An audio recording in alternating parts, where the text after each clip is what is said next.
Түркістан қалалық полиция басқармасына Түркістан қаласында пәтер ұрлығы болған туралы хабарлама келіп түскен.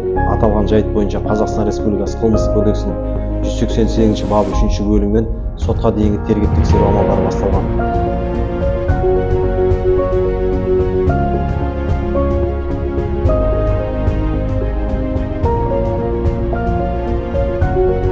Түркістан қалалық полиция басқармасы қызметкерлерімен жедел іздестіру шаралары жүргізу барысында 2 тұлға күдікті ретінде ұсталды.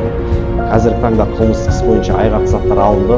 Бұл күдікті тұлғалардың аталған пәтер ұрлығынан басқа осы тектес 10 қылмыстары да қатыстылығы анықталып отыр. Қазіргі таңда сотқа дейін тергеп-тексеру амалдары жүргізілуде.